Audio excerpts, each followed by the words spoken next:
Conducción Sánchez.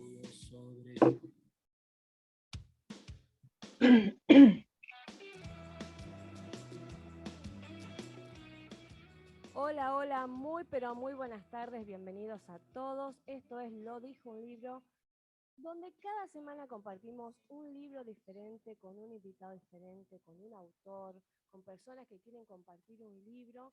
En esta oportunidad estoy muy contenta porque tengo a la autora del mismo libro, a la autora que va a estar compartiendo con nosotros. ¿De qué libro se trata?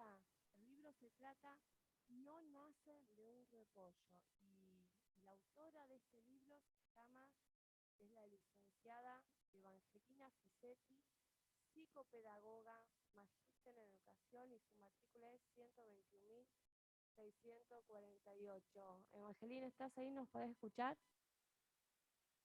Ahora sí, te escucho, pero recién se fue el sonido. Buenas tardes, ¿cómo estás, Elisa?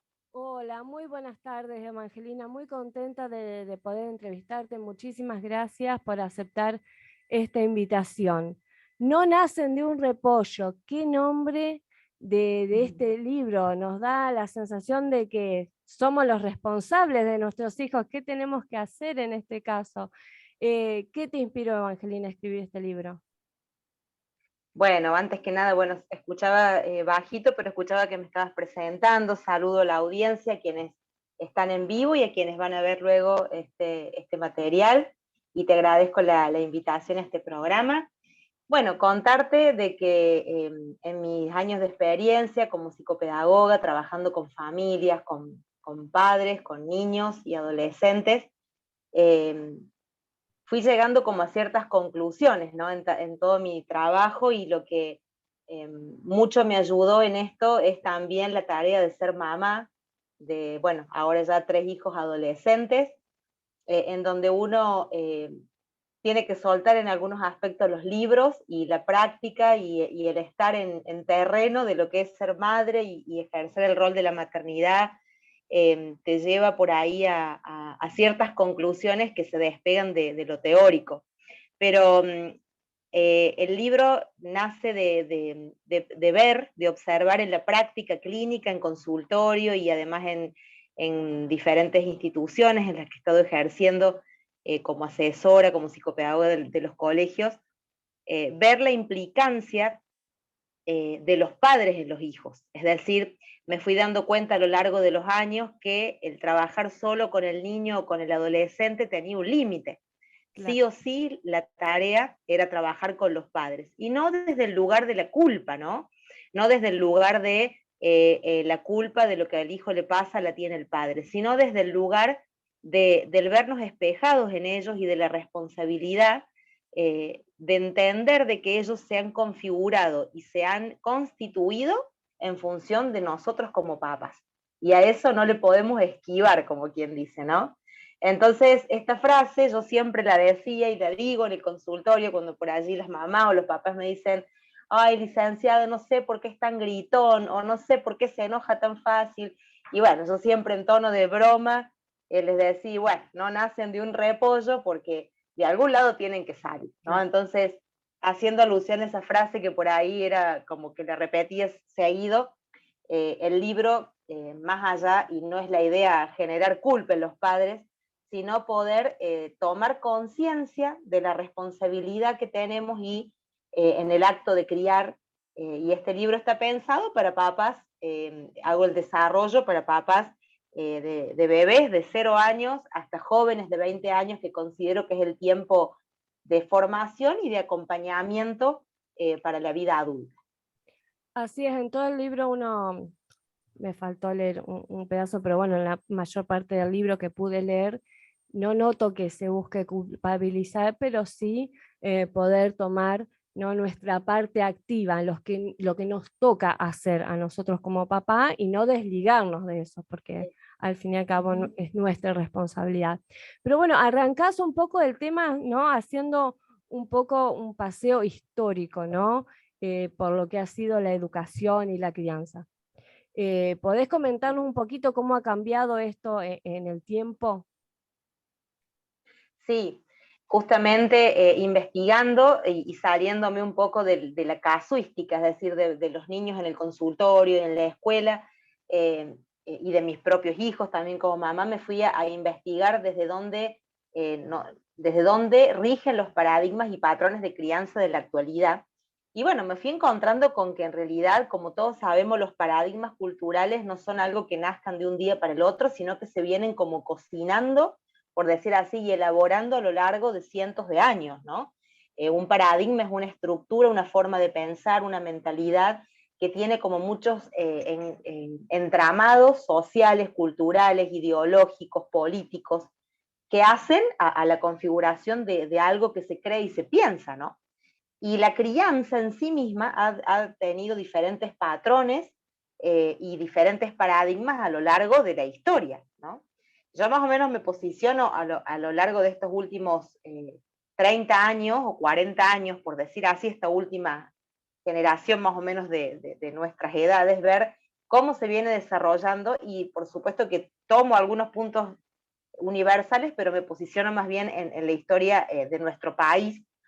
Y bueno, pude empezar a ver cómo de los patrones convencionales que se entendían hace 80, 100 años atrás, de que por allí la madre era la madre con sexo femenino, es decir, la mujer viviendo en casa es la que estaba como a cargo de la crianza de los hijos, y un poco el rol paterno era el de proveedor, el de salir, trabajar, y bueno, a los 6 años ingresar a la escuela, ir a la escuela, volver a casa, como que eso fue el paradigma convencional de, podríamos decir, aproximadamente unos 100 años atrás, 80 años atrás.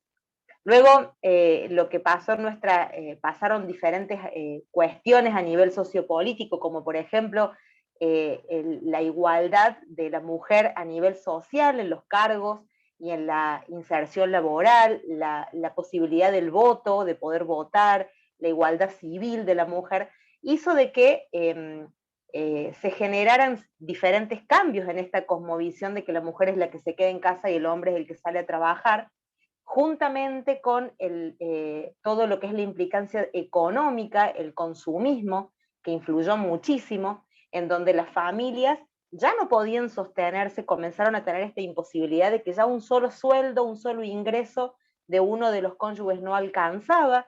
Entonces esto, juntamente con la igualdad social de la mujer, que adquiría iguales o mejores puestos de trabajo, hizo que la mujer tuviera que salir del hogar, y eso implicó un fenómeno que yo le llamo la tercerización en la educación de los hijos, ¿no? Esto de que para salir a trabajar los dos, papá y mamá, se tuvo que buscar niñeras, abuelas, guarderías, colegios doble escolaridad, y en cierta manera poner en un tercero esta responsabilidad de la educación, que entendemos por educación el acto de criar, que tiene mucho más que ver que con mandar a la escuela, ¿no? Que la educación no comienza en el jardincito ni en primer grado, la educación empieza desde que nacemos, ¿no? La escolaridad es lo que por allí tiene un tiempo, un cronos asociado a los 5 o 6 años. Entonces, bueno, un poco lo que vos decías, Elisa, es que yo desarrollo en estos primeros capítulos cómo es que se dio esto que hoy lo tenemos tan instalado y tan naturalizado, ¿no? O sea, el pensar en que yo siga trabajando los 45 días que nace el bebé, las guarderías están listas para recibir un bebé de 45 días, y ya incluso los tiempos de maternidad ahora se han extendido, pero antes eran 3 meses o mes y medio y ya volver a trabajar. Entonces está como todo preparado y de Todo alguna va manera, sumando. exacto, va sumando para que esto se genere de esta manera. Y bueno, lo que yo voy comentando en el libro es todo el boomerang o todo lo que se desprende de este fenómeno, que he visto a lo largo de estos años en consultorios, cómo se van postergando los hábitos de la primera infancia. He Eso te visto. quería preguntar con respecto a la tercerización, ¿cuáles fueron esos desafíos, esto de dejarlo con la niñera, que no estamos juzgando eso, sino que, No, por o supuesto. sea, la niñera, el maternal, la abuela, el tío, esto de ir tercerizando la educación por una cuestión también de esto de, bueno, de la madre que tuvo que salir a trabajar, sea cuáles fueron los motivos, o el hecho de querer Ujú. tener un mejor estatus muchas veces, eso que llevan Exacto. que los dos trabajen, cuáles fueron los desafíos que fueron presentando a la diferencia de cuando la mamá estaba en casa quedándose con los Claro. hijos, o uno de los dos, digamos.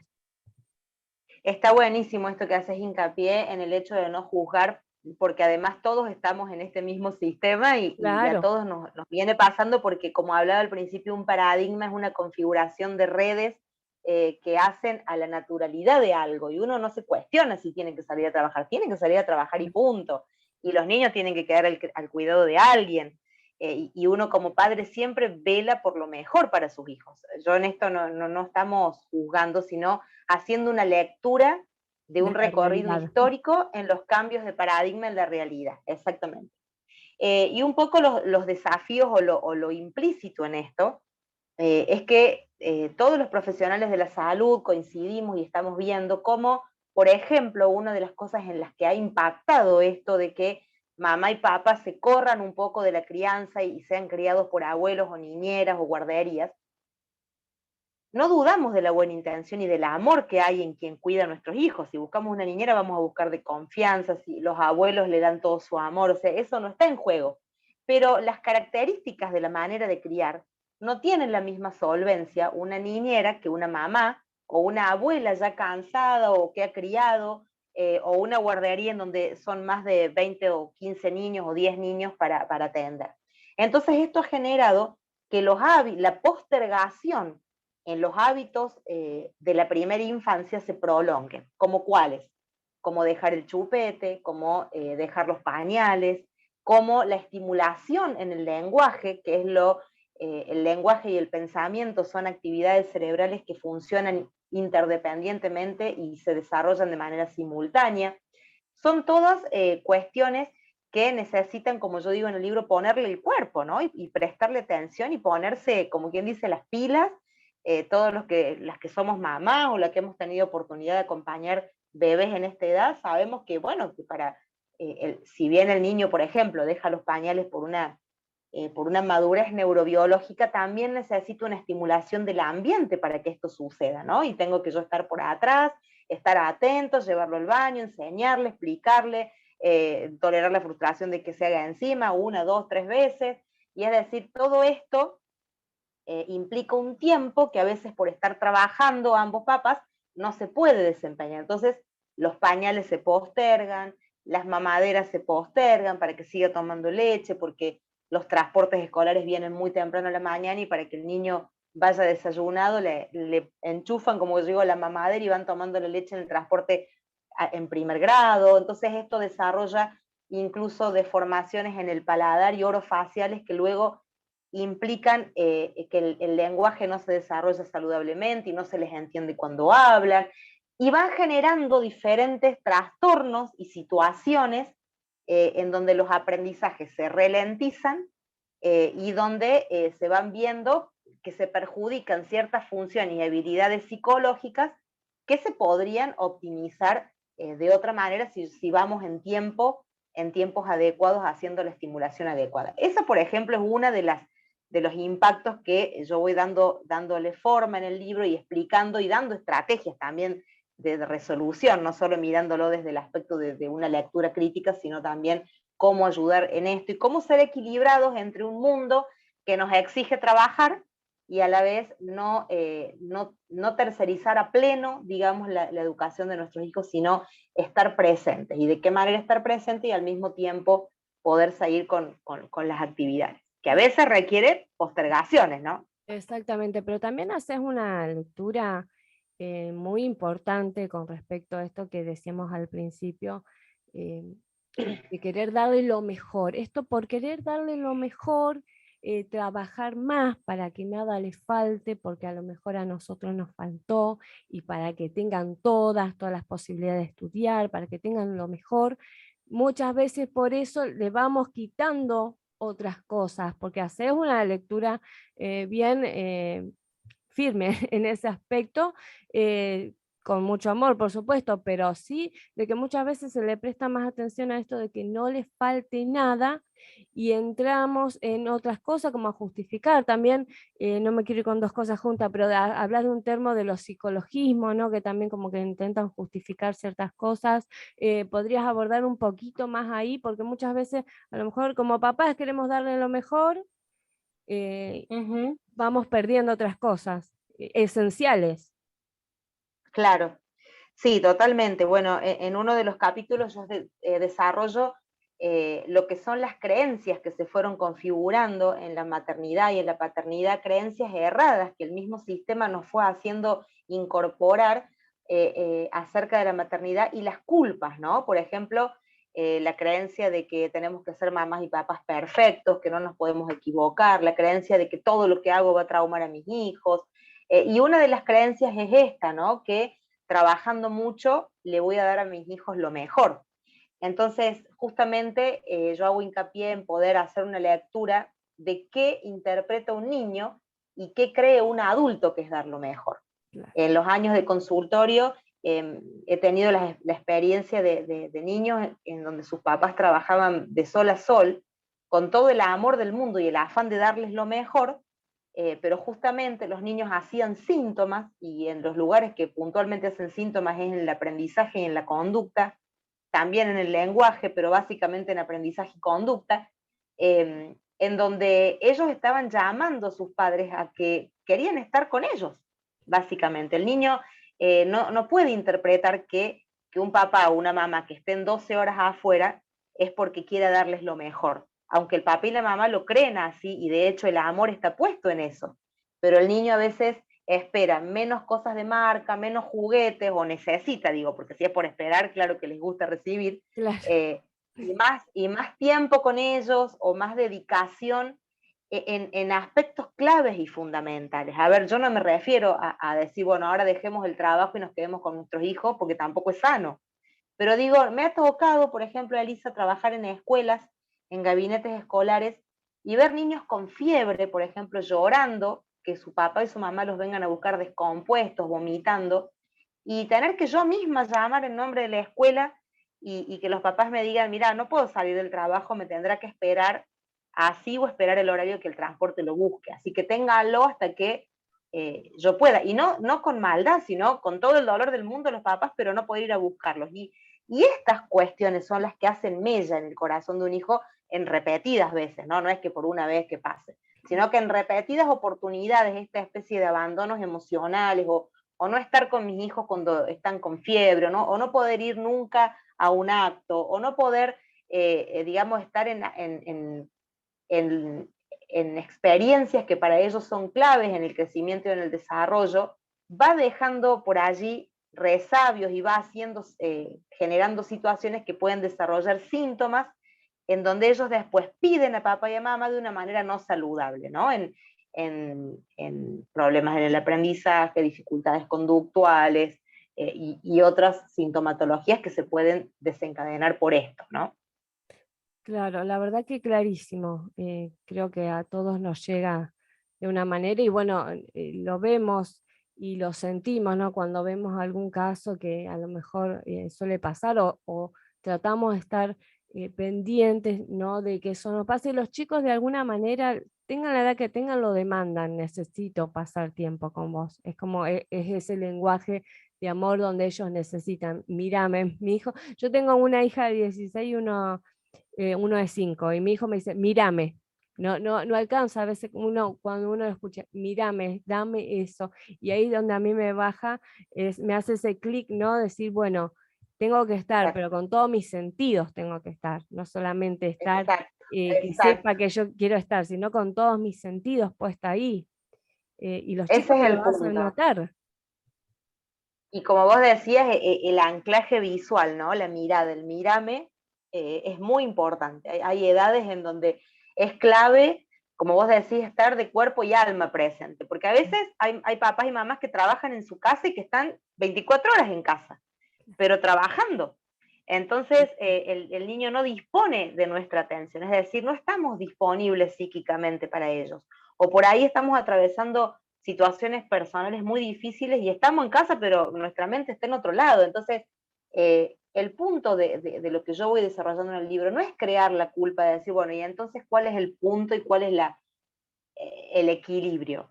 No trabajamos, nos dedicamos solo a nuestros hijos, no. El punto es entender de que nos vamos a equivocar y que nuestros hijos no necesitan papás y mamás perfectos, pero sí funcionales. Es decir, que lo que tenemos que hacer lo hagamos, ¿no? Hay ciertos puntos ciegos, como yo digo, que no se nos pueden pasar por alto. Le podemos pegar un grito más, un grito de menos, porque no hemos tenido el mejor día. Podemos por ahí ser injustos en la manera de poner un límite porque estamos cansados. Podemos haber tomado una decisión de vida no muy asertiva que por allí generó retrocesos en sus aspectos psicológicos, sí, pero si hay amor, todo esto se cubre, si hay cuidado, si hay contención. Pero hay ciertas cosas que después seguramente vos me lo vas a ir preguntando, que yo desarrollo en el libro, que son fundamentales y que no se nos pueden pasar por alto en la paternidad y en la maternidad, ¿no? Que yo podría llamar como 3 pilares en esto de una crianza funcional, ¿no? Y después, si querés, yo te cuento a qué me refiero con esto de funcionalidad. Exactamente, sí, ahora lo vamos a ir desarrollando. También me das el pie a decirte, porque decís muchas veces hay como una utopía, ¿no? Entonces yo quiero ser esa persona y ese papá perfecto, por ahí me voy para el otro lado, ¿no? Y como no lo logro alcanzar, me da culpa, no soy la mamá que quisiera ser, entonces siento culpa y por otro lado quiero ser ese papá perfecto, ¿no? ¿Cuál es por ahí muchas veces el equilibrio? ¿Caemos los papás en eso de querer ser papás perfectos? Porque también puede pasar. Totalmente, totalmente. Y es una de las bases de las creencias que yo desarrollo en el libro, en donde caemos en conductas súper ansiógenas que le transmiten ansiedad a nuestros hijos y caemos en el querer controlar, ¿no? Querer controlar nuestras acciones.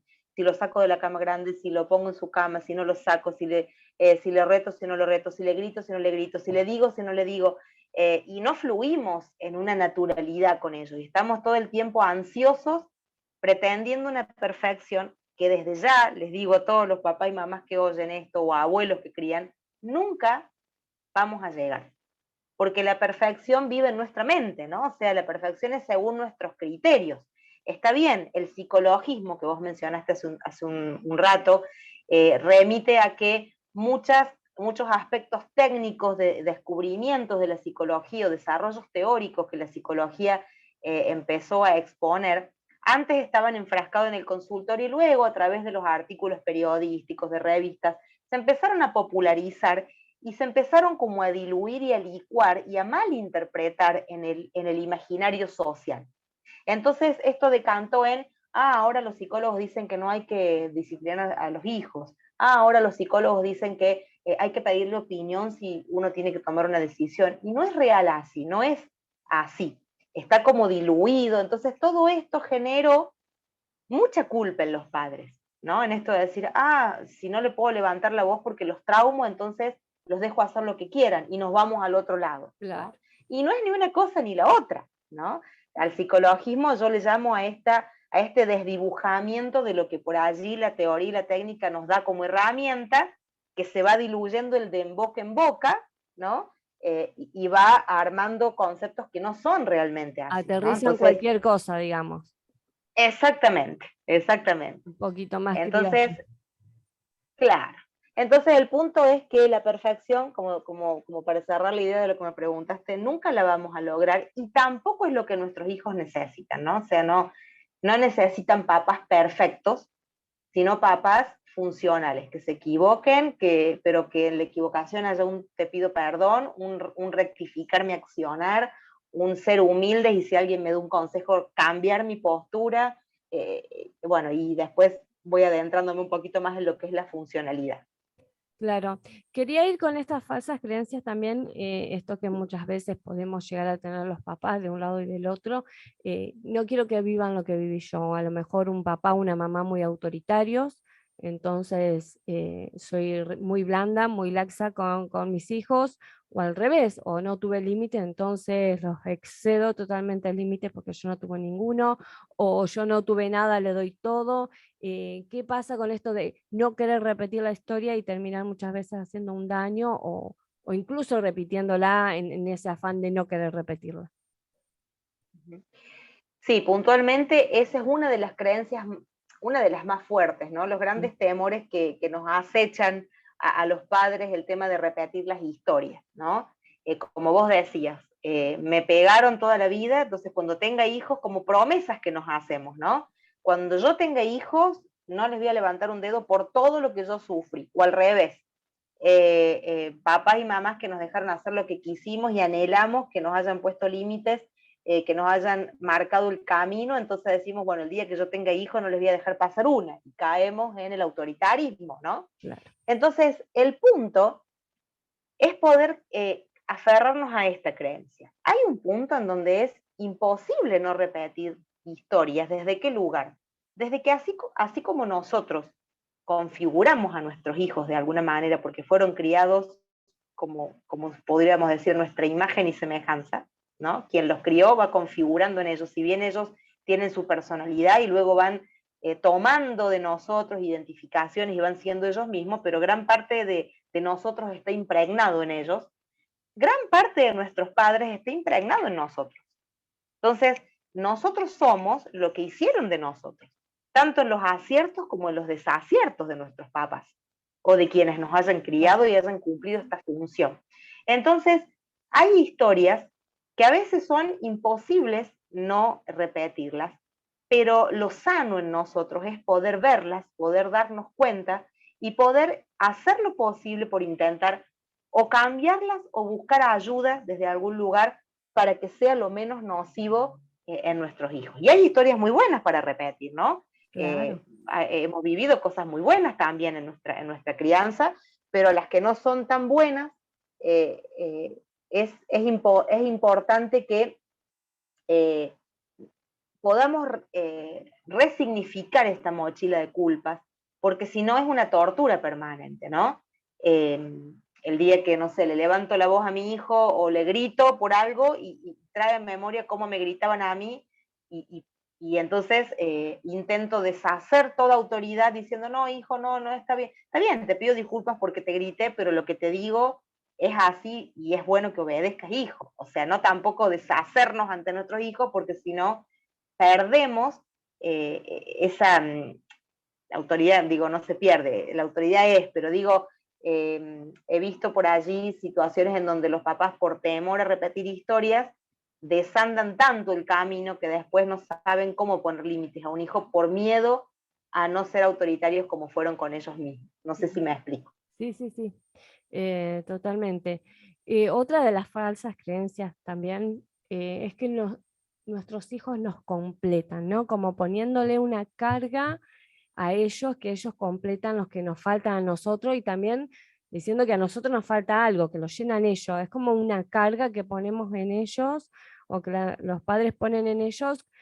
Por ejemplo, decís vos, bueno, que pueda estudiar lo que yo no estudié. A lo mejor la mamá Claro. frustrada porque no pudo ser abogada quiere que la hija, el hijo sea abogado.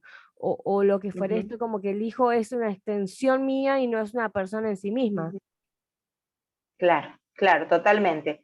Es otra de las falsas creencias que nos invaden en la paternidad y la maternidad, y un poco a lo que yo remito es que el problema está en cuando uno va desarrollando la creencia que la completud viene por algo externo, ¿no? Ya sea por un hijo, por una pareja, por un trabajo, por un ascenso laboral. Y en realidad la plenitud y la completud no vienen por algo externo, sino por una búsqueda de una creencia personal, ¿no? De ser feliz y de ser completo y pleno más allá de la circunstancia que me toque vivir, porque si no siempre le tiramos la responsabilidad a la afuera y a la circunstancia. Y uno de ellos a veces son nuestros hijos, ¿no? En donde a veces nos postergamos, no sé, quería ser ingeniero y me vinieron los hijos y tuve que salir a trabajar y tuve que dejar la carrera. Entonces a veces el pasado de factura es hacia ellos, ¿no? Cuando en realidad ellos no nos pidieron eso, fue una decisión y una elección personal en ese momento de mi vida, el postergar mis estudios para poder ser un papá o una mamá proveedora, por ejemplo. Entonces, muchas veces los ponemos a ellos en un lugar, para no hacernos cargos nosotros, los ponemos a ellos en un lugar de mucho peso para ellos, es decir, mi mamá no es feliz porque no logró terminar la carrera que quería porque me tuvo a mí, ¿no? Genera muchísima culpa en la vida de nuestros hijos y esto genera una ansiedad y un temor a dejar de ser amado por parte de ellos, que por ahí tiene que ver más con resolver nosotros internamente que obviamente con ellos. Entonces, una de las creencias es que ellos nos completan. Y por allí se ve mucho en personas entre los 50 y los 60 años aproximadamente, donde los hijos se van y donde hacen su vida o tienen su proyecto de vida, ya sea casándose o yéndose a vivir a otro lado, formando su familia, su pareja o lo que sea. Y bueno, aparece este síndrome del nido vacío, ¿no? En donde la persona ha volcado toda su identidad en el ser madre, en el ser padre, y cuando los hijos se van, tienen la sensación de desazón, de ¿y ahora quién soy? Perdieron, ¿Y qué hago de mi siente que vida? perdió la ¿No? identidad. Exactamente, ¿no? El perder la identidad. Por eso es tan importante, justamente en ese apartado, yo desarrollo y proveo diferentes estrategias para cómo poder desarrollar mi propia identidad más allá de la maternidad, porque el ser mamá y ser papá es parte de nuestra identidad como persona, no es toda nuestra esencia, ¿no? Entonces, para que cuando nuestros hijos se vayan, que es lo natural y es la ley de la vida, como dicen, no tengamos esa sensación de dejar de ser, sino de poder continuar una vida plena en donde sí, esa etapa de crianza, de acompañamiento, hay un tiempo de duelo que ya no está más, pero seguimos siendo mamás y papás desde otro lugar, desde el lugar de la admiración, del acompañamiento, de por allí del abuelazgo también, ¿no? Y no esta sensación del dejar de ser, ¿no? Todo eso desarrollo en esa creencia. Bueno, Evangelina, ¿te parece si vamos a una tanda? Tenemos mucho más, se vienen cosas muy importantes, el tema de los límites, bueno, se viene lo más, todo es interesante, la ¿Cómo verdad, no? todo es muy interesante, pero bueno, te vienen temas ahí del día a día, de la práctica. ¿Te parece? Nos vamos a Sí, una tanda y enseguida volvemos. Estoy con la licenciada cómo no. Evangelina Fisetti. Ya volvemos, Evangelina, ya volvemos, esto es lo Cómo del no. libro. Yo en las tandas encuentro todo. Escucha lo que la radio tiene para vos. Magíster en Educación en esta charla tan interesante compartiendo el libro No nacen de un repollo, que me encanta el título, la verdad que es un título que te invita a leer, a reflexionar, a pensar. Y bueno, hablando de este tema, la crianza de los hijos, un tema esencial, un tema espectacular. Quería preguntarte, ¿no, Evangelina, cómo tener, ¿no?, esta crianza funcional, ¿no? De la que hablas vos. Em, Hablas del tema de la frustración, ¿no? ¿Qué tan intolerantes somos los padres que no queremos muchas veces que los niños se frustren, ¿no? Y qué importante es que sí lo hagan, que se puedan frustrar. Ujú. Así es. Bueno, un poco dimos algunas puntas hace un rato, pero eh, la tolerancia a la frustración es uno de los recursos psíquicos más importantes eh, que se nos encomienda o sería nuestra tarea fundamental como padres. Cuando yo digo padres, quiero hacer la excepción que no me refiero solo a padres biológicos, sino a la función, ¿no? Podemos tener hijos del corazón, podemos estar criando nietos, sobrinos, vecinos, me refiero a padre y madre a la función. Pero la tolerancia a la frustración es justamente un recurso psíquico. Cuando me refiero a recurso psíquico hablo de funciones mentales que se desarrollan desde la infancia y en el ámbito de la familia o de quien nos ha criado, ¿no? Y hay recursos que se desarrollan y otros que no, ¿no? Teniendo en cuenta el ambiente en donde fuimos criados. Por ejemplo, recursos psíquicos como la paciencia, la capacidad de espera, la tolerancia a la frustración, la resiliencia, la posibilidad de ser empáticos con los demás. Todos estos son ejemplos de recursos psíquicos. Entonces, hago hincapié en que uno de los pilares de una crianza funcional es enseñarles a nuestros hijos a frustrarse. No que seamos frustradores permanentes y compulsivos, porque esto sería ser medio psicópata, ¿no? Pero sí enseñarles a frustrarse y a salir airosos de la situación y seguir caminando. Que eso es lo que se está viendo tanto en salud mental, quienes nos dedicamos a niñez y adolescencia, la dificultad que hay hoy en los niños y en los adolescentes de frustrarse, y cómo esto, a decirlo, lo desarrollo en el libro porque abarco hasta la edad de la juventud, hasta los 20 años, cómo esto repercute el no enseñar a nuestros hijos a frustrarse, que una de las formas es la puesta de límites, cómo repercute en la adultez. Porque a veces nosotros, papá y mamá, en la vorágine del día, en el día a día, en el trabajo, en el cansancio, no dimensionamos la tarea de criar, no dimensionamos que estamos haciendo cimientos de un futuro adulto, ¿no?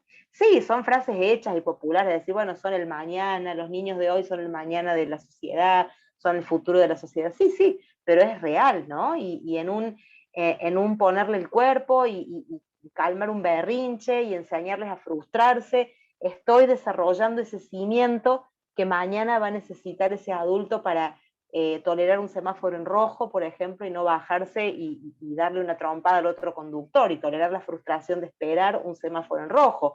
A veces no dimensionamos que el ponerle el cuerpo y decirle que no enfáticamente a algo que sabemos que va a ser nocivo para ellos, y por no escucharlo llorar, se lo damos y no tenemos la implicancia de que si esto se perpetúa en el tiempo y se genera una dinámica concesiva, el día de mañana es un adulto que no tolera una frustración y ante una frustración es proclive a caer en adicciones, ¿no? O no tolera un no de un jefe y deja todos los trabajos, ¿no? O el primer bochazo de la facultad tiene ideas de suicidio, ¿no? O sea, no estamos dimensionando que nuestro quehacer en el hoy, como papá y mamá, es el cimiento de un adulto socialmente funcional el día de mañana, ¿no? Entonces esto nos ayuda a poderle prestar una atención especial a nuestra tarea de criar y darle la envergadura de estar realmente poniendo cimientos en el futuro adulto que va a ser mañana, ¿no? Como papá, como mamá también. Totalmente. ¿Nos podrías dar algunos ejemplos de lo que sería enseñarle a nuestros hijos la tolerancia a la frustración? ¿Cómo sería una correcta enseñanza a la frustración y qué no? Como decías hoy, porque si uno lo hace como a propósito, de frustrarlos a propósito, ya nos vamos a un extremo. Pero ¿cómo sería en la práctica cosas que nos pasan a todos los padres cotidianamente? ¿Cómo sería enseñarle a frustrarse de una manera sana para que él pueda desarrollar esos recursos psíquicos de los que hablas? Claro, perfecto. Y antes de ir a algunos ejemplos, es importante que los papás y las mamás puedan entender esto. El niño, cuando es desde bebé, eh, es todo satisfacción y pretende la satisfacción inmediata. Es decir, el niño no conoce el límite, no conoce el no y no conoce la frustración, la va aprendiendo desde que nace. Es decir, desde el hecho que yo no le pueda dar el pecho ya o no le pueda dar el biberón ya y le diga, espera que mamá está enfriando la mamadera, y aunque no me entienda porque es un bebito, tiene que llorar un rato y tolerar la frustración de querer el alimento en el instante, desde ahí yo ya voy sentando bases en el aprendizaje del desarrollo, en la tolerancia a la frustración. Que hay muchos papás y muchas mamás que es todo ya, que no le permiten que lloren. No, que no lloren porque les va a hacer mal, no, que no lloren, ya le doy el biberón, ya le doy la comidita en la boca, escupe la comida, por eso se la licúo. Bueno, y en el libro voy dando ejemplos de casos en donde hay papás y mamás que por no frustrarse a sí mismos y el sufrimiento que a veces uno tiene por escucharlos llorar, porque uno con papá y mamá no nos gusta a veces escucharlos llorar o ver que están en cierta manera sufriendo por no darle los que queremos, va desarrollando en ellos un aprendizaje primario en que la frustración es mala, es fea y no la quiero. Entonces, eh, por eso es necesario enseñarles a frustrarse y salir airosos de la situación. Ya cuando son adolescentes, bueno, va a ser otro tipo de ejemplos los que voy a usar. Siempre yo utilizo el mismo ejemplo que se da como muy habitualmente, que es el tema de comer un chocolate antes de comer, ¿no? Que los chicos les gustan las golosinas, les gustan las cosas dulces, y por lo general la prefieren antes que el alimento. Claro. Entonces, si yo sé que eso no es bueno para ellos, por lo general los papás y las mamás que le decimos, no, primero vas a comer y después mamá te va a dar el caramelo de postre o el chocolate de postre. Entonces, inmediatamente ante un no del adulto, ¿qué pasa? Cuando el niño se frustra al no tener los recursos psíquicos todavía desarrollados para poder tolerarlo, sus emociones se desbordan y vienen lo que le llamamos los berrinches, ¿no? Entonces se tiran al piso, lloran, quiero ahora, quiero ya, quiero ahora, porque no toleran la espera, la frustración de la espera. ¿Y qué es lo que no toleran? La postergación del deseo inmediato, del cumplimiento del deseo inmediato. Quiero un chocolate y lo quiero ya, no lo quiero después de comer. Claro. Entonces, como papá y como mamá, ¿qué nos queda? Bueno, lo más Esa es la fácil es decir, bueno, pregunta. mamá, sí, claro. Como papá y como mamá, ¿qué pasa? Como estamos tan cansados de trabajar muchas horas en el día, por todo lo que hablábamos anteriormente, del trabajar muchas horas, por el consumismo, por creer que darles lo mejor es darle cosas y no darnos a nosotros mismos, bla, bla, todo lo que hablamos hace un rato, pasa de que somos muy fácilmente tentados a decir, bueno, más sí, que se come el chocolate porque estoy re cansado y no tengo ganas de escucharlo llorar. Entonces, le damos el chocolate. Puede pasar una vez, pero yo lo doy como un ejemplo, ¿no? En donde si esto se perpetúa en el tiempo y todas las veces que el niño me pide algo, yo le digo que sí, porque no quiero tolerar el escucharlo llorar y ponerle el cuerpo y dejar de sentarme a cenar para contener su berrinche y explicarle que no le voy a dar el chocolate ahora porque primero tiene que comer, toda una cuestión de frustración mía, porque yo me quiero sentar a cenar, estoy cansada, me quiero bañar e irme a dormir, entonces no tengo ganas de toda esa escena, entonces le doy el chocolate. Si esto se perpetúa, se desarrolla lo que yo llamo una dinámica, que es un círculo vicioso. El niño sabe que llorando y haciendo berrinche yo le voy a dar lo que él quiere, entonces ante la próxima situación, por estímulo y respuesta, va a pedir chocolate y como sabe que yo estoy cansada y le voy a decir que sí, porque no tengo ganas de ponerle el cuerpo, va a llorar para pedírmelo y hace. Entonces, esto que yo dije sería no enseñarle a tolerar la frustración. ¿Qué sería en este ejemplo enseñarle a tolerar la frustración? Bueno, ponerle el cuerpo y aunque yo esté cansada, aunque tenga ganas de sentarme a cenar yo y mi pareja, mi pareja, o la persona que nos ayuda a criar, o si estamos solos, es decir, bueno, arremangarme, como decimos los argentinos, arremangarme y decir, bueno, voy a postergar mi deseo de sentarme a comer, no tengo ganas de escucharlo llorar, pero lo que me toca ahora es educarlo.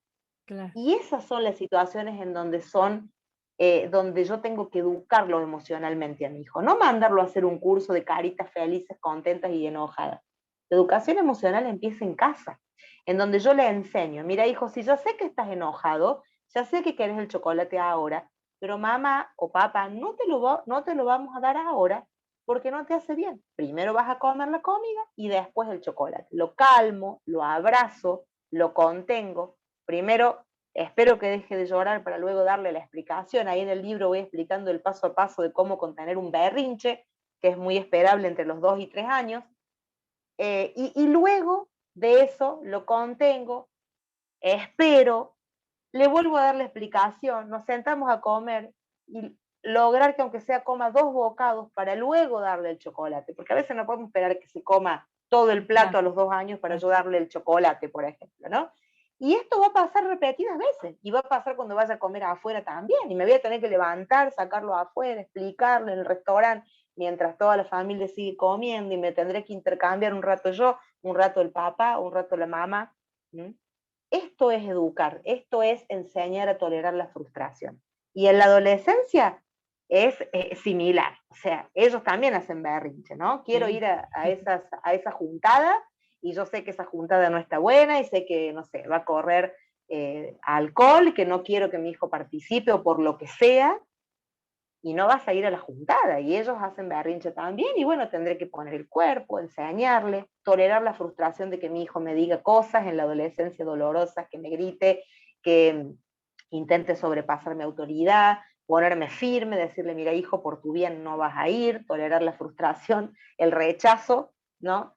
Y seguir firme en mi postura, bueno, eso es enseñarle Claro, el a tener tolerar la vocabulario como que suma todo otro ámbito. al poder explicar lo que siente, lo que le pasa, suma otro ámbito que a lo mejor el niño de 3 años no tiene, que simplemente que Totalmente. es terrible pasarlo, pero que grita y se tira al piso. Ya el más Y grande, al niño de 3 años hay que, claro, el más grande que ya tiene como más tela y te saca otras argumentaciones, pero al sí, de 3 años básicamente que hay que explicarle, enseñarle a identificar la emoción. Estás enojado, estás frustrado porque no vas a comer el chocolate ahora y yo te entiendo, pero no es la manera de expresar este enojo. No es la manera, tirarse al piso, golpearse, hay niños hasta que se arrancan los pelos, no es la manera. Entonces, ayudarlos a que ellos primero identifiquen la emoción que están sintiendo, que es ira, es enojo, es frustración, y luego a poder enseñarles a que puedan tomar gobierno de esa emoción, no que la emoción los domine, y esto se va enseñando, ¿y quién se lo enseña? Nosotros. claro. Muchos papás dicen, bueno, te vas a la pieza, y cuando se te pase, vuelve. El punto es que el niño solo no va a aprender qué le está pasando. Es ahí donde yo lo tengo que educar. O por ahí muchos papás dicen, lo dejo tirado en el piso del súper, que me hace pasar vergüenza, que quiere el huevito Kinder o que quiere el chocolate o el caramelo y como no se lo doy, se tira al piso, se revuelca, grita, todos se dan vuelta, me miran con esa mirada de juicio, de qué mala madre, qué mal padre, que no le pegan o que no hacen nada y yo me muero de la vergüenza, entonces lo dejo ahí revolcándose solo y cuando se le pasa, pero ahí no estoy educando, ahí no estoy conteniendo, ahí no estoy ejerciendo mi rol de papá y de mamá y enseñándole a tolerar esa frustración y a seguir caminando, digamos, decir, bueno, el chocolate no ahora, Ahí debería pero no es ser la lo que manera de decías exteriorizar. antes, perdón que te corte, en el medio del supermercado, pararme, ponerme a hablar, explicarle, decirle que no, Sí, todo eso debería hacerlo ahí en el y supermercado sí. también. Está muy bueno. Primero contenerlo emocional, primero contenerlo físicamente. Lo primero es levantarlo del piso, contenerlo, abrazarlo, llevarlo a la calma. Claro, Siempre llevarlo a la calma primero, para después explicarle que lo que está sintiendo es enojo y que no es la manera de expresarlo breve y conciso, porque a un chico de 3 años no le podemos dar todo un claro. discurso. Y después de que les explico, le vuelvo a decir que ahora no le vamos a comprar. Por lo general, cuando él vuelve a escuchar el no, vuelve a hacer el berrinche, se Eso, vuelve a eso tirar al pensaba piso. yo. Y bueno, y sí, es que por eso está bueno ayudarnos en la crianza con alguien, si tenemos a alguien que nos ayude para turnarnos Claro, y hasta que el chico sale del berrinche y en una postura firme y vas a seguir claro. caminando y ahora no, y te siento en el carrito del súper y te vuelvo a sentar y te contengo y seguimos andando y comprando y no, y no, y no, hasta que el chico logra incorporar y que logra incorporar y poder salir de ese llanto, y Claro. va comenzando a comprender, o a veces no lo comprende, pero se ajusta a mi orden, ¿no? Al no Para vamos la a comprar realidad el que no va a chocolate pasar ahora. eso. Exacto, exacto. Mm. ¿Qué es lo más fácil? Comprarle todo lo que Claro, quiera. Pero entonces se generan niños súper demandantes que no toleran el límite ni en la casa ni en la sociedad. Después esos chicos entran a primer grado, a jardín, y son los niños que las maestras los mandan a llamar día de por medio, claro. que pegan, muerden, lloran, se tiran al piso porque no soportan que les saquen un juguete, compartir y demás. ¿Me explico? Totalmente. Hablas también de los miedos de los padres, y que esos miedos encarcelan muchas veces a los chicos. ¿Podrías ahondar un poquito? ¿Cómo se nos fue el tiempo rapidísimo? ¿Podrías Sí, ahondar un poquito en eso de los temores que tenemos nosotros? Das un ejemplo, mi sí, hijo se llama Octavio, y en, en el sí. libro das un ejemplo de Ay, un niño justo el de ejemplo que se llama también. Octavio. Gracias a Dios no es el mismo caso, pero bueno, hablas de una mamá súper temerosa. ¿Podés contarlo así para que aprendamos todo lo que no hay que hacer, pobre mamá, haciendo por esos temores que ella tenía, la no tolerancia, la frustración, el temor que le pase algo, un montón de cosas, y qué es lo perjudicial, ¿no? En ese caso, en esta criatura que después es un adulto que no tolera nada. Exactamente. Bueno, en el libro, por supuesto que yo le cambié el nombre al nombre original de Me ese caso y de imaginé. ese paciente por resguardos éticos. No era Octavio el nombre real, pero sí me tocó ese caso real bueno, de una mamá de que había buscado muchos años un embarazo, intentó un embarazo y como a los 3, 4 meses lo perdió y luego de este embarazo viene el embarazo de este niño que a los poquitos años fue mi paciente o la mamá consulta psicopedagógicamente por diferentes conductas disfuncionales de su hijo. Y bueno, rastreando y conversando con esta mamá, llegamos a los terribles temores que ella tenía por haber perdido ese primer hijo y el terror a perder a Octavio nuevamente, a perder a este hijo, ¿no? Y eso la llevó a esta mamá, en el exceso de cuidado, como yo hablo, a construir una cárcel, en cierta manera, de temor, de sus propios temores, en donde Octavio creció siendo, digamos, llevado y conducido por los temores de su mamá, siempre, o sea, siempre la mamá con el amor de querer cuidarlo, caer en la sobreprotección y encerrarlos en nuestras propias cárceles, ¿no? A veces por allí, este es el ejemplo que está en el libro, pero digo, en otros ejemplos de la vida cotidiana, ¿no? Tengo temor a que a mi hijo, escucho tantas noticias que se abusan, matan, violan a los niños, entonces a mi hijo no lo dejo salir ni siquiera al frente por el temor a la posibilidad de que le pase lo que escucho en las noticias, ¿no? Entonces mis temores le quitan a ese hijo la posibilidad de desenvolverse en el mundo, de manejar dinero, de ir a comprar al frente. Entonces, en cierta manera, lo que yo trato de desarrollar en este ítem es que es importante que como papás y mamás solucionemos esos temores que son propios y que no se conviertan en cárceles en donde nuestros hijos terminan circulando, ¿no? Un poco eso es lo que intentaba expresar. Bueno, la verdad que, bueno, después vamos a estar dando todos los datos para que las personas puedan adquirir el libro, nos van a faltar muchísimas cosas. Quería ahondar un poquito en estos últimos minutos, ¿no? De estas pautas para poner límites. Qué necesarios son los límites, no debemos tenerle miedo a la palabra límite, y por qué es amar poner límites. Exacto. Bueno, una de las cosas del psicologismo que hablábamos al principio fue que quedó como impreso en el imaginario social esto de que el límite es pegar, ¿no? Como que vos decís poner límite, inmediatamente el papá o la mamá lo asocia con pegar un chirlo.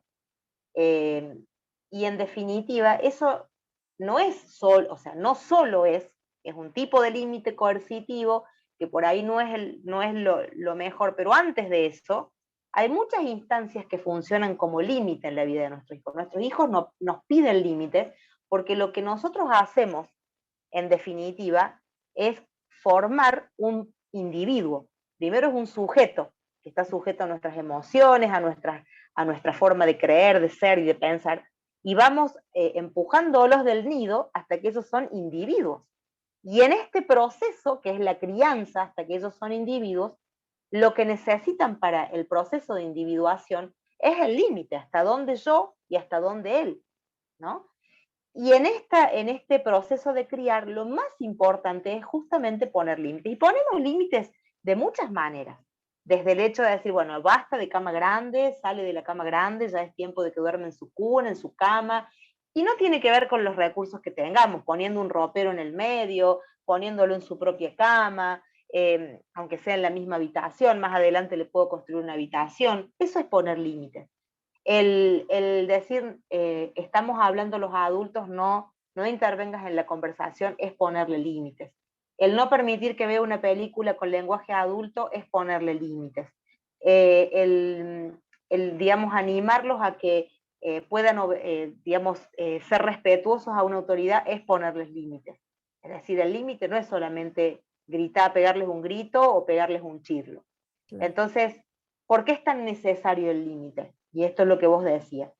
Porque en la decodificación interna del mensaje que yo transmito al ponerle un límite, le estoy diciendo, te pongo un límite porque te amo. O sea, ¿por qué le digo yo a un niño no cruces la calle? Porque te puede arrollar un auto, y porque te amo, te estoy advirtiendo ese límite, ¿no? ¿Por qué no te dejo poner los dedos en el enchufe cuando tenés un añito? Porque te amo y no quiero que corra peligro tu vida. Entonces, lo inverso a eso, que es el ser concesivo de una manera marcada y el no poner límites, el niño lo identifica, el futuro adulto, como no me amaron, me dejaron hacer lo que yo quería. Y no siempre lo que el niño y el adolescente quiere es bueno para ellos. Ejemplo, poner los dedos en el enchufe. Ejemplo, salir corriendo a la calle sin mirar los semáforos. Ejemplo, ¿me explico? Entonces, me encuentro con muchos adolescentes y jóvenes que trabajo con reorientación vocacional o trabajo en diferentes ámbitos de mi profesión, en donde piden a gritos los límites de los padres, porque si bien en el momento no produce alegría la puesta de límite y no le gusta al niño y al adolescente que le digamos que no o hasta acá llegas, después de que ellos lo elaboran y lo resignifican, pueden comprender, o el mensaje que queda es: me amaron tanto que me dijeron que no, me amaron tanto que me obligaron a terminar de estudiar, me amaron tanto que, ¿me explico? Porque no Totalmente. siempre lo que uno quiere es bueno para uno, Claro. y menos cuando uno es inmaduro y es un niño o un adolescente. Entonces, a esto me refiero yo, que el límite es un acto de amor. La decodificación final es: me amaron, por eso me prohibieron, me limitaron, me dijeron que no, me dijeron hasta acá llegaste, me sacaron de la cama grande, ¿me explico? A Totalmente. eso me refiero. Bueno, llegamos, ya son las 20 horas. Unas En el límite. últimas, sí, unas últimas palabritas que les quiero decir a los padres, y ya después comentarnos cómo podemos adquirir tu libro y lo que estás haciendo, lo que quieras comentar. Perdón, se interrumpió un poquito, Te ¿podés repito la pregunta. repetir? No, unas últimas Sí, perdón. palabras, ya llegamos, 2 minutitos, ya llegamos al Sí, final. Unas últimas palabras de aliento para los padres, algunas palabras para los papás, y ya después comentarnos cómo podemos adquirir tus libros totalmente. o encontrarte en las redes sociales. Animarlos a saber de que en cada postergación de un deseo de ustedes, en cada sacrificio, en cada desvelo, en cada fiebre cuidada, en cada postergación, en cada ir corriendo del trabajo para verlos en el acto del Día de la Bandera, en cada minuto a minuto que nos sembramos en ellos, estamos construyendo futuros adultos. Y en cada error que nosotros cometemos, que van a ser constantes y siempre, porque no podemos ser perfectos, lo que prima es el amor y la contención. Nosotros, incluso como adultos, podemos recordar muchos errores de nuestros padres, pero hay un hecho natural que yo también describo en el libro: nunca, nunca, nunca un hijo deja de amar a un padre. A veces los papás lidiamos mucho con el temor, el rechazo de nuestros hijos. Si yo le pongo límite, me va a dejar de querer. A veces no es consciente así, pero evitamos el ponerle límites por el temor a que nos rechacen, a que nos dejen de querer, a que nos dejen de tener el lugar de estima. Y en realidad hay un afecto natural que el hijo sostiene, y lo podrán ustedes ver en la actualidad de ustedes como adultos, más allá de todos los errores o daños o situaciones que hayamos vivido con nuestros padres, los acompañamos en su adultez, en su vejez, estamos más, menos, pero nunca nuestros hijos nos van a dejar de amar, y todo lo que nosotros podamos hacer es la mejor versión de padres que podemos ser. Y eso necesitan nuestros hijos, papás y mamás que estén más allá de los errores, papás y mamás que sean humildes y pidan perdón si se equivocaron, si se les fue la mano en el grito, en el chirlo, en el no chirlo, pero papás y mamás que tengan la capacidad de acompañar, de contener, de enseñar, de poner límites, de desarrollar la frustración. ¿Para qué? Para prepararlos ante la adversidad del mundo que es la realidad, ¿no? Y prepararlos a que puedan desenvolverse en un mundo caótico, donde van a tener que tomar decisiones y donde la frustración es moneda corriente de todos los días, ¿no? No se da lo que queremos de manera permanente, y hay que poder atravesar eso. Bueno, Angelina, muchísimas gracias. ¿Cómo podemos conseguir tu libro? ¿Cómo te buscamos en las redes sociales para aquellas personas que quieran adquirir el libro y conocerte más de todo lo que estás haciendo? En las redes sociales pueden buscarnos como Instituto ABA, A-W-A, ABA. Estamos en Facebook, en Instagram. Pueden también solicitar el libro vía WhatsApp. Les dicto el número, pero también lo puedo pasar para que ustedes lo puedan poner como placa. Es +549 3517 689844. Hacemos envíos a todo el país, incluso al exterior también, del libro físico y del libro en soporte digital también, como prefieran. Allí pueden consultar en el Instituto ABA, y le van a dar todos los detalles de cómo solicitarlo y el envío y demás. Así es. Bueno, Evangelina, muchísimas, muchísimas gracias. No, por favor, gracias a vos, Elisa, y un abrazo enorme, grande a toda la audiencia, y animar a cada papá y a mamá a que sigan adelante en esta preciosa tarea y desafiante que es criar hijos. Así es, bueno, hasta aquí ha sido Lo dijo un libro. Nos encontramos la próxima semana, el próximo miércoles, con un nuevo libro, un nuevo invitado. Que tengan una excelente semana. Nos encontramos el próximo miércoles. Chau, chau.